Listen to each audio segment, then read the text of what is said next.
बहुत समय पहले विजयगढ़ राज्य में राजा विक्रम का शासन था। राजा न्यायप्रिय थे और उनकी प्रजा उन्हें देवता की तरह मानती थी।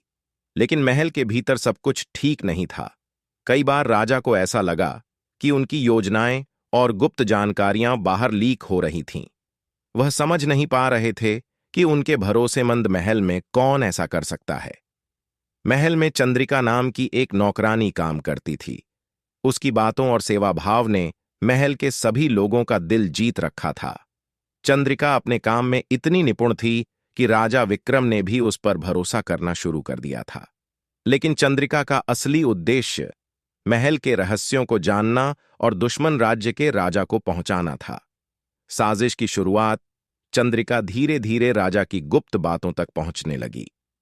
एक दिन उसने सुना कि महल के तहखाने में एक गुप्त खजाना छिपा है, जो विजयगढ़ की सबसे बड़ी ताकत है। यह खजाना न केवल धन था, बल्कि उसमें दुश्मनों से जीत के सारे गुप्त रणनीतिक दस्तावेज भी थे। चंद्रिका ने अपनी चालाकी से तहखाने की चाबी चुरा ली। उसने रात के अंधेरे में खजाने तक पहुंचने की योजना बनाई। लेकिन राजा विक्रम ने यह महसूस किया कि महल में कोई उनका भरोसा तोड़ रहा है।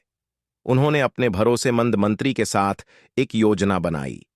जाल बिछाया गया। उस रात जब चंद्रिका गुप्त तहखाने में पहुंची, उसे लगा कि उसकी योजना सफल हो गई। जैसे ही उसने खजाने का दरवाजा खोला, वहां छिपे हुए राजा विक्रम और उनके सैनिकों ने उसे पकड़ लिया। चंद्रिका के चेहरे का रंग उड़ गया।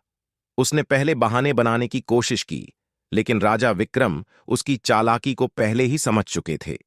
सच का पर्दाफाश राजा ने चंद्रिका से सख्ती से पूछताछ की। पहले तो वह चुप रही, लेकिन जब राजा ने उसे सजा सुनाने की धमकी दी, तो उसने सब कुछ कबूल कर लिया।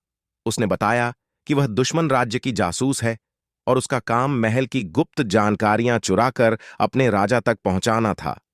उसने यह भी बताया कि दुश्मन राजा विजयगढ़ पर हमला करने की योजना बना रहा